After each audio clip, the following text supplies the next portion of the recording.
Welcome to the Bad Boss Brief. I am Stephanie Peirolo. I'm Eugene S. Robinson.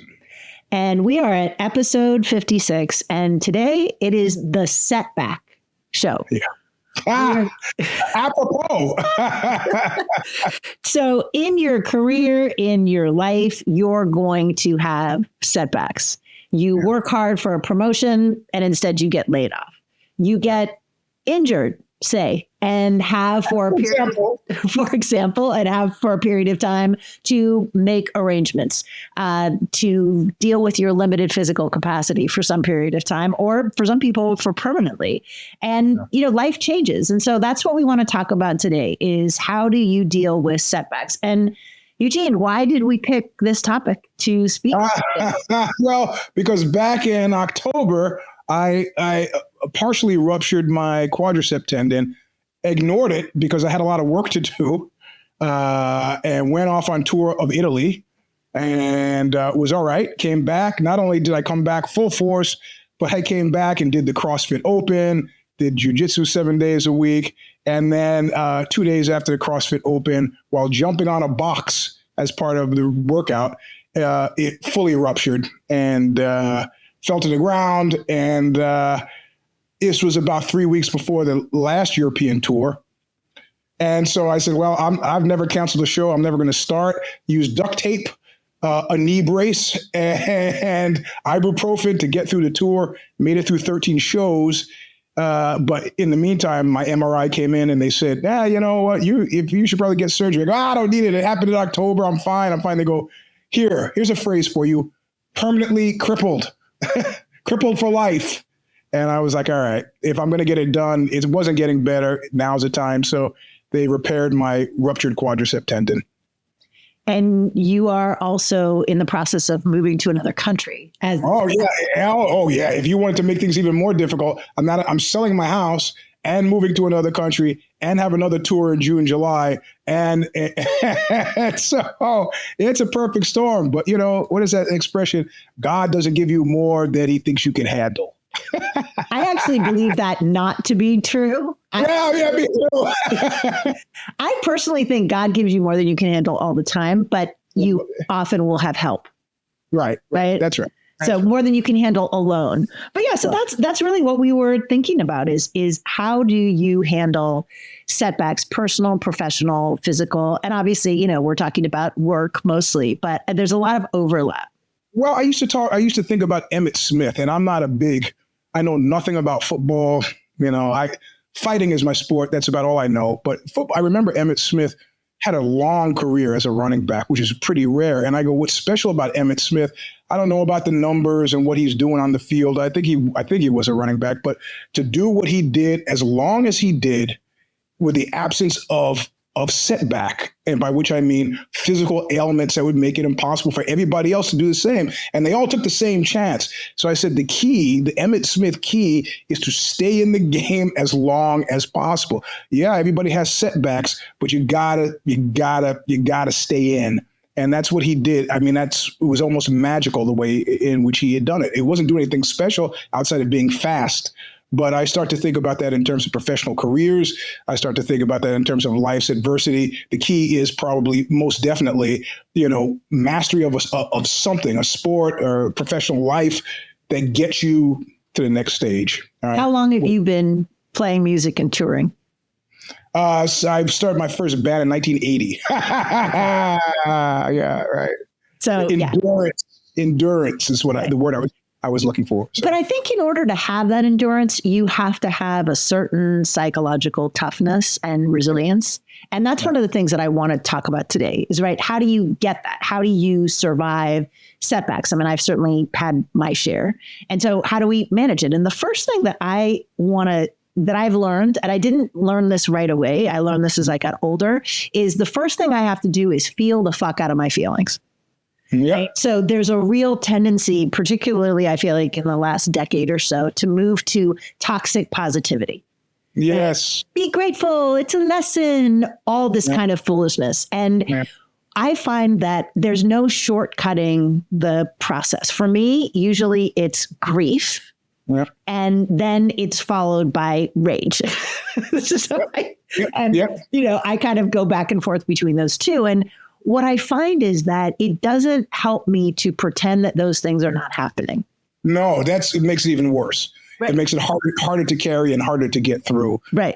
Fantasy does not help in this regard. So yeah, and I'm considering that these setbacks that whoever is listening is thinking about, they're genuine setbacks, right? Like this is a significant, operation that you're going through. Different setbacks that we have, they're real, right? And so there is an appropriate emotional response to that, whatever it might be. And I think that it's important to feel that. I like the idea of having some sort of a timeline. Right. Yeah. Like in my mind, I will think, okay, is this a 2-week process? Is this a 2-day process? And then sometimes to elicit the help of your friends, family, spouse, partner, for example, if you get laid off, you may want to just feel your feelings for 2 weeks, let's say. Right. Like I'm going to do nothing but, just feel terrible. I'm not going to try to do anything sort of practical. And then you can enlist your friends in helping you with that. Right. Yeah. Like, hey, I don't want to hear any advice. I don't want you to send me any jobs. I'm not going to go on LinkedIn. I need 2 weeks to just have some feeling, because we all know that those feelings can drag on and we can become sort of paralyzed. Same thing with if you, like me, go into the rage reaction, right? Like I may need to tell a story about the bad that was done to me multiple times. But after a certain period of time, it's time to move on. Right? Yeah. It's funny. And in terms of, we're talking about periodicity. So there's a song, because there's a rock and roll tinge to this, by a group called Biohazard, which resonated for me in a philosophical way. And the song is called 5 Blocks to the Subway. And he's talking about how perilous this walk that he has to take to the subway is. And, 5 blocks to the subway, it's only 5 blocks away. And he goes, it's 5 blocks to the subway. I can make that any day. Right. So he's got a positive outlook. He's got 5 blocks. The streets are full of peril, but and so that's what that's usually how I'm getting through these kinds of adverse moments. And it should be noted that this is the second leg it's happened to, not the first. The first was about 17 years ago. And so there's a big difference between having this surgery 17 years ago and having it now at 62. So, but it's only 5 blocks away. It's only 5 months away. There's always that horizon moment, so. Well, and which brings me to the next point that I find to be really helpful, which is you have to assess reality, right? And I find that people tend to be inaccurate in their assessment of reality. And oftentimes they will tend to be too negative. I can choose the example of a layoff. I'll never get a job again. I'll never get a job. I'm going to be a bag lady. It's, my life as I know it is over. And then there are people that are too positive. I'll have a job in 3 months. I don't even need to do any networking. I don't even need to look. I'm so valued that I'm going to get a job immediately as soon as I start applying. Who's not going to see Mr. Hegseth and go, that's the guy we need? But I think it is important to assess the reality of what's happening, right? And I've done this many times with my executive coaching clients. This is what is happening right now, right? And you get to feel your feelings, but don't pretend that this circumstance, whether it's a need for layoffs or whatever, don't pretend that this isn't happening, because then you are vulnerable. Then you don't know what action to take. Do you think that's true? Can you think of examples where people just have not grasped the reality of what's happening to them? Yeah, I remember being at Ziff Davis, and we had this massive startup called Corporate Computing Magazine. And if you had been at magazines before and you were adept at recognizing the signs, you knew what was coming. But there's some people who had these blessed careers who went straight from J school, journalism school, into magazine jobs and didn't know what was coming. So I'm sitting in the all hands meeting, and they announce that they're folding the magazine. They're laying everybody off. And the numbers of grown adult men in the room who started sobbing was probably high. I don't think I've ever been around, not being at a funeral, that many grown adult males who were crying. And how could you be in the industry and not have seen this coming? How did you not recognize the signs? How did you, but whatever. These guys were not prepared, didn't know, had never happened to them before. And it reminded me of stuff that happened at Google when they started laying people off for the first time. And there were stories abounding. I'm not talking about stories that, maybe I read in the newspaper, personal one-to-one stories where these people had come out of biz school, come out of college, had gotten their master's in engineering, and then went straight to Google, where they do your laundry, where they wash your car, where they fix your car if your car is broken, where they cut your hair, where they feed you. And they had no life skills. They couldn't do it. They didn't know, what am I supposed to do for food was the most common thing. You go, well, there's this thing called a supermarket. I mean, high school, college, Google, nothing. so yeah, strange times. I've always preferred those people who were prepared, because interestingly enough, the best people and the people most likely to be prepared, I've found, have been bosses, upper level. They don't even talk about. I remember once talking to the CEO of when I was at EQ magazine, and she used the wonderful piquant word reorganization, and I was like, "Oh, that sounds really good. We're going to have a reorg." And she was like, "No, that's not good." Well, what do you mean? Is it we're firing a bunch of people? I go, "Oh, I see." It was a magical word. It made it sound much better than it is. Right. So they have tricks. There are tricks that you can employ actually to make a setback part of your workflow. And I think it ultimately sets you up to future success. Well, and it also talks about experience. Like if you are listening to this and you have not yet had a career setback, you will. Yet is the key word. I don't know anybody who's had a career that hasn't had some setbacks, right? Mm-hmm. Particularly now. And I think the other side of it that I've been noticing, I spend time on LinkedIn. I am promoting a new book. I am doing as much social media as I can bear. I'm sorry. I haven't forgotten. I have your book and I need to give you a blurb for it. Thank you for reminding that. So reminding yourself of that. So I think what I've noticed on LinkedIn is there is, people use the phrase toxic positivity, which I think is valid. And that's what I'm trying to fight against. But there's a work fantasy that happens. And it's almost always affluent white women who will post things about just go to work for yourself. You have all this great knowledge. Just go to work for yourself. Then you can set your own hours and you could do. And I said sort of very probably unnecessarily spicy response to one of those women. And I was like, what about healthcare? Right? Yeah. If you don't have a spouse, you're going to be stuck like I was paying $15,000 a year for mediocre health insurance. Yeah. Right. And I think this is the part of the reality grounding that I think is really important to do, to recognize if you have a sick kid who is requiring a specific health investments, you need health insurance provided by an employer, I'm guessing. So you may not get to go out on your own at this moment in your life. And that's what I mean about assessing reality, because there are going to be people who are going to say, manifest your destiny and it's all going to be great. And, every setback is an opportunity. Maybe, but you also have presumably kids to feed, people to take care of, financial responsibilities. And that's where I think reality is really key. Also, you have to be aware of, and if this show is about anything, it's about a certain level of professional paranoia, and you have to be aware of bad actors. And I had a professional situation fall apart. The two partners weren't getting along. They disbanded the company. And one of the partners, and they're both great friends of mine, one of the partners said, in terms of next steps, you don't need to do the standard thing via next step, which is what the other partner was suggesting. What you need to do is you need to do it yourself. And I appreciated that, but I knew that the primary urge for him was to shoot a salvo at the former partner, right?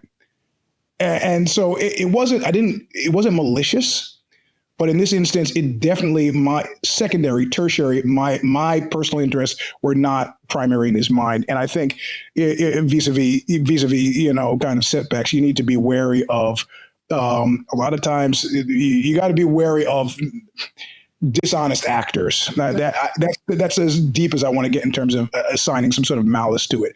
I don't think he was thinking about my best interest. I think he was thinking about his vendetta. So, these are things that, in a professional setting, be mindful. Like I had a great one too when I was at Defense Electronics Magazine. Said, good news. Or before I was there, I was at Microwave Systems News. We're giving you a promotion, and you are now the assistant editor at Defense Electronics. I go, well, I don't want to be the defense. So I'm enjoying my job at Microwave Systems News. And they gave me a look, like a Goodfellas look. Like, you don't have a choice here. You can take this job or, ciao, ciao. So it took me a second to read the room to figure out that this had nothing to do with my best interest, really. As there's so much of what happens in the workplace is really not about you, the individual. It's about the team. So I got it. Well, even in a personal situation, right? For somebody, let's say, who is facing a layoff, there are lots of predatory people who say that they will fix your resume, give you a new marketing plan, be a life coach, whatever. Yeah, I say this is an executive coach. Coaching is not bad, but there's a lot of people who are out to scam you. Yep. Right. Yep. And they will take ridiculous amounts of money and not necessarily give you useful, actionable help. Right. And so this is where I think it's useful to have people that you trust who can advise you. Because one of the things about the reality is let's again use the example of somebody who's gotten fired. Right. Lost their job. Right. Maybe it's a layoff. Maybe it's whatever has happened. Well, can I ask you something? Just a tangent here. Do people still get fired? Yeah. Right. Like there's all this language around it that, there are layoffs. But at this point, is that actively used? We're firing you. Are people fired, or has it become legally unsound to use that word in separating somebody from their employment? Well, this is where your assessment of reality is important.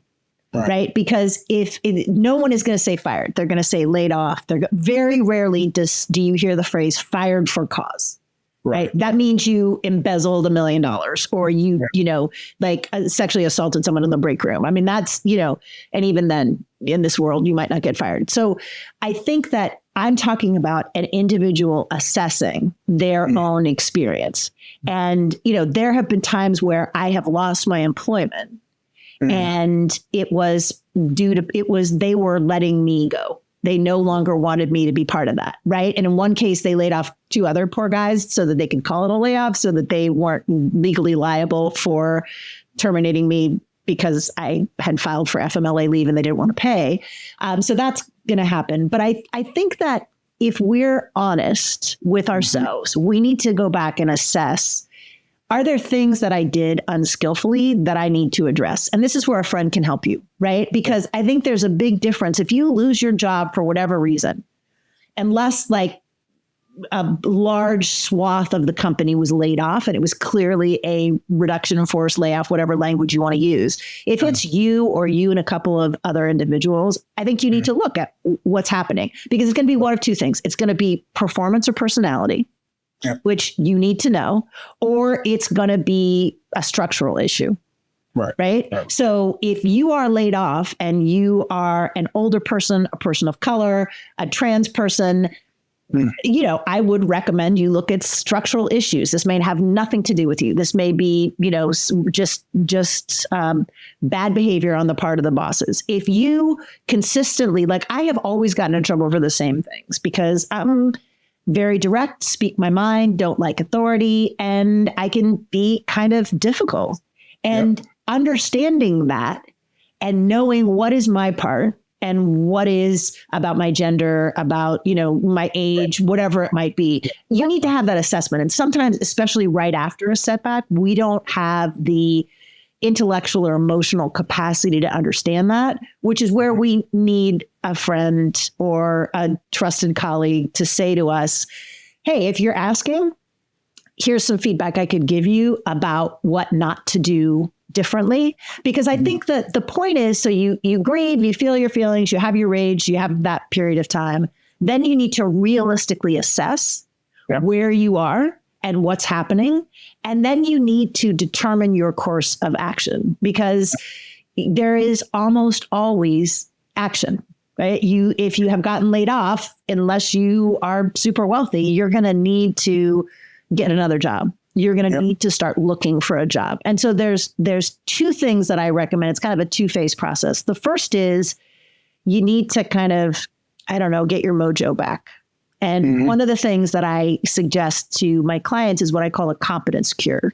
Spend some time doing something you're really good at. Right. So let's say for somebody who's gotten laid off, and I've certainly walked with, executives who have gotten laid off, I'll say to them, what do you do really well? And sometimes it's cooking, sometimes it's surfing, sometimes it's just, parenting. Go do that as much as you can. You need that muscle memory of something that you're excellent at to just help your brain chemistry, right? It's also really useful to support yourself by leaning into relationships that are supportive. Right. So like last night, I wrote in my Substack, I am in this weird limbo period between my book is done, dusted, edited, finished, but it hasn't launched yet. And I'm just really struggling with this limbo and doing social media, and I suck at it. And I've got, like 17 followers on TikTok, no matter what I do. And I was just feeling super discouraged. Right. And some friends of mine called me last night, and they were like, two of them, and they were like, the book is not out yet. There's rest, stop working so hard until people can hold the book in their hand. Nothing is going to happen. Take the month of May off. The book launches in a month. Just rest. And you know what?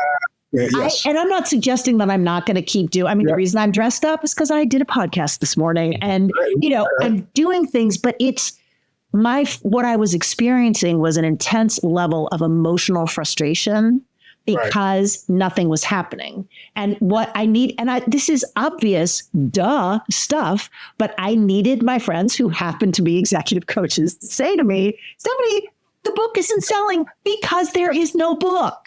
Right. And you can push and pimp pre-orders, but what Amazon has built into the workflow is an immediacy. So if I hear on NPR about a book, I click, the book is in tomorrow. So this is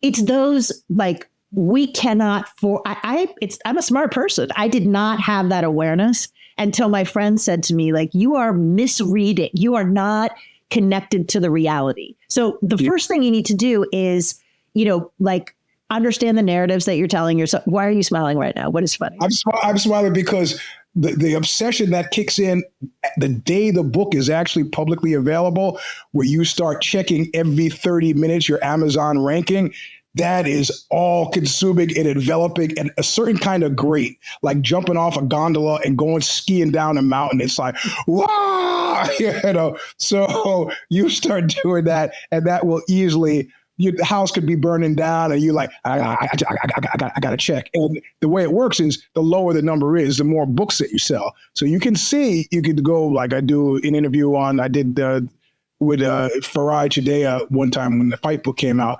And then I went to Amazon, and I could just see those numbers clicking.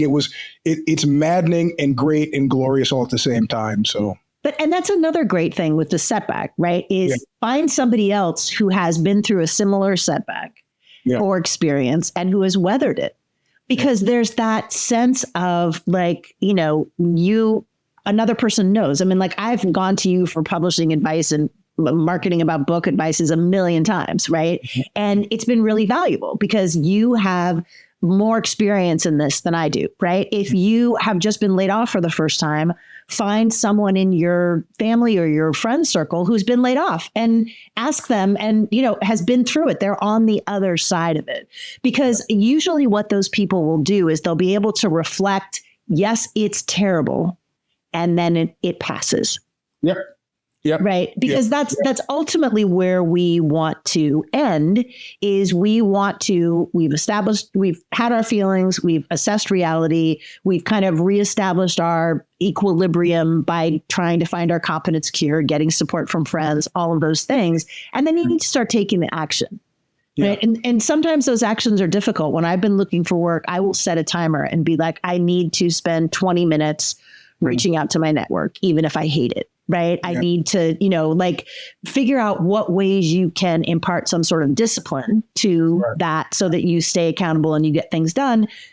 Because ultimately where you want to end up is you want to get back to using the proven tools to make yourself feel better, which are things like gratitude, right? I mean, when I've gotten laid off, I've really, after I've done all of that, tried to get to like, okay, well, what do I have? I have my family, I have my friends, I have my health. Like, and these are not small things, right? I mean, as you know, laid up with, with crutches, if you need to, like leave your bed, it's very significant. And so trying to get to the place where you can be grateful for the things you have, right? Right.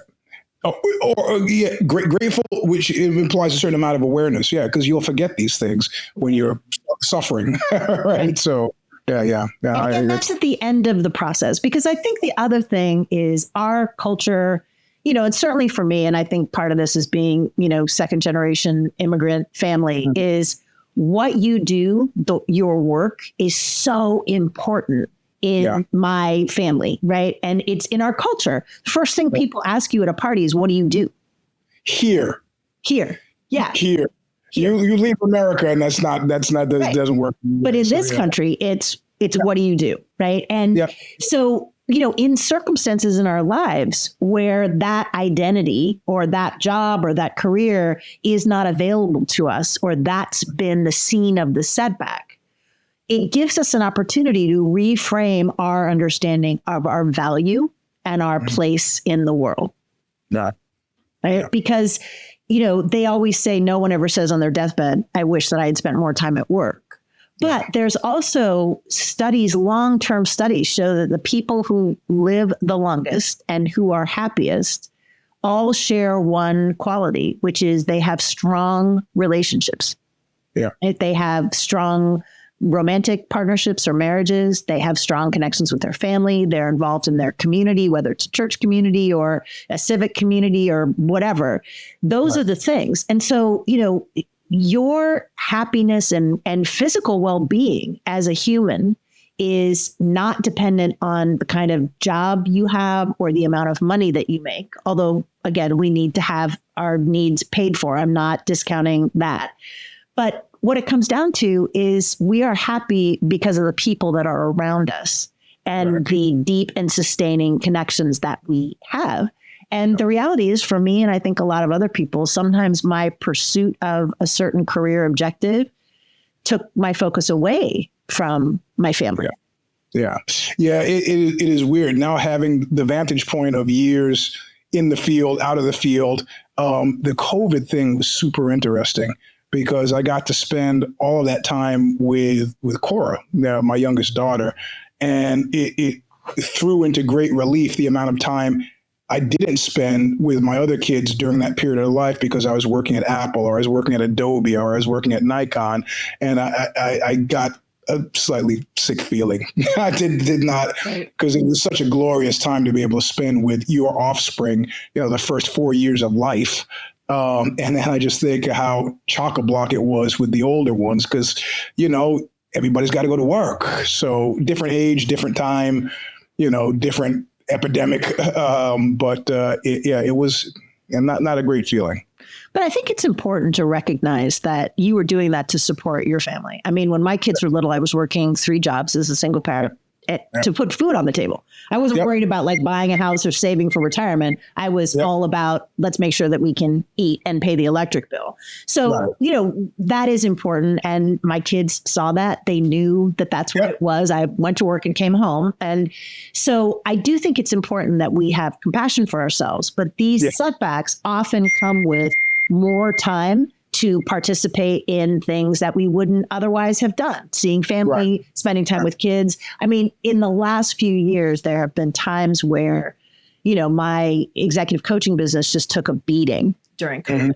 And so I was spending less time at work because there wasn't work where I could spend time. And I realized I got to spend a lot of time with my grandkids who live very close by, and I wouldn't have spent as much time with them. And that's going to be valuable for the rest of our lives, right? That I got that intense, time and connection. And so I think that's part of the gratitude, is realizing having less time to do X because of your setback.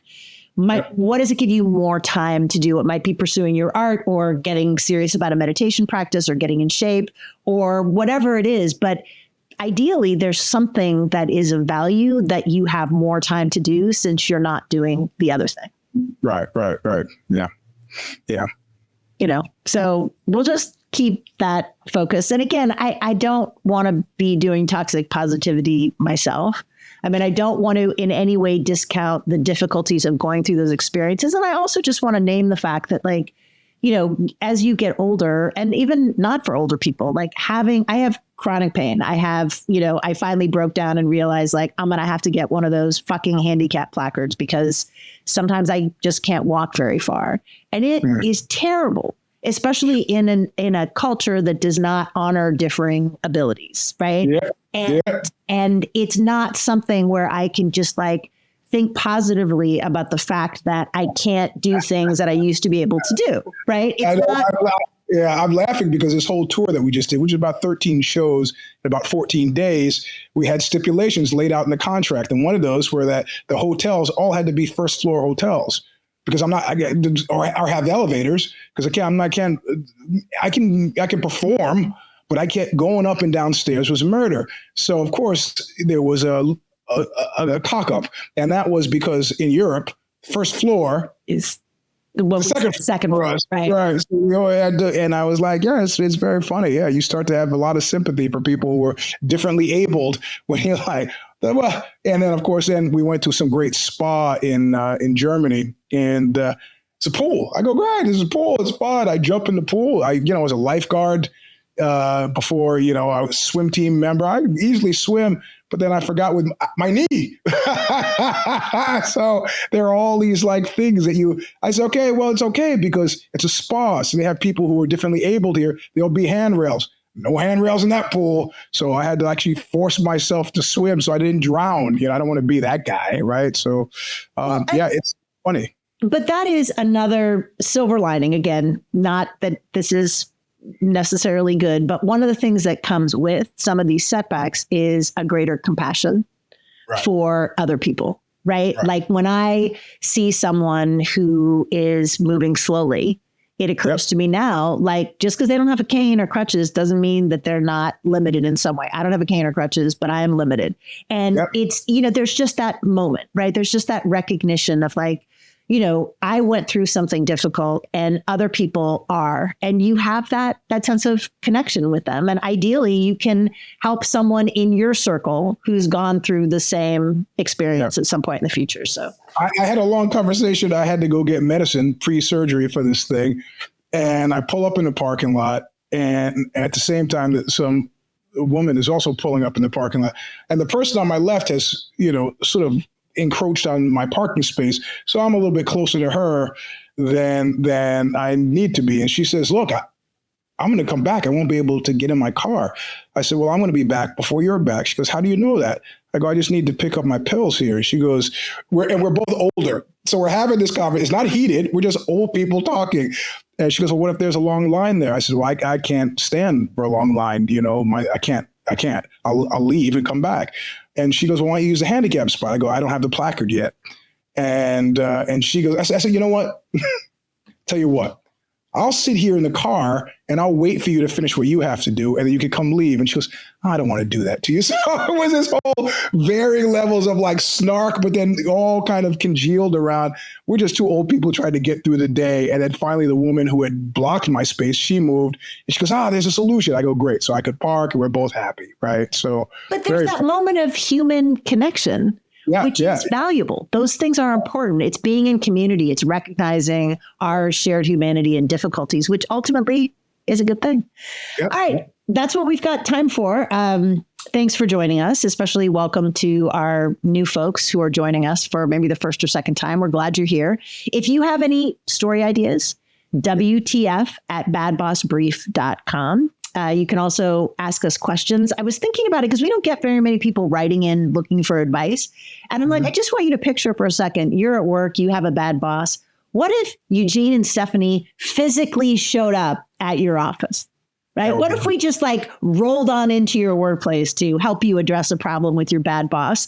That would be great. You can do that virtually, right? Yeah. Like you can do that. Send us an email. We will read it. We will talk about it, and we will give you advice either in an email back or actually something that we cover on the show. So WTF@badbossbrief.com. That's it for today. We will see you in a couple weeks. Thanks. All right. Adios.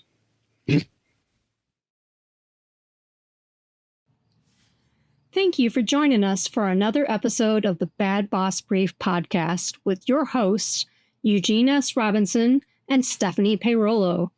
You can check out more of their work by visiting consigliera.substack.com for Stephanie and eugenesrobinson.substack.com for Eugene. You can also find Eugene at Mr. Sleep 3, that's number 3, on Instagram. Reach out with your questions, concerns, work case situations, or suggestions to us at WTF@badbossbrief.com. We personally answer every submission. Be sure to join us at badbossbrief.substack.com every other Wednesday for episodes of the Bad Boss Brief so you can gain further insights into your workplace environments. Until next time, don't be an asshole at work.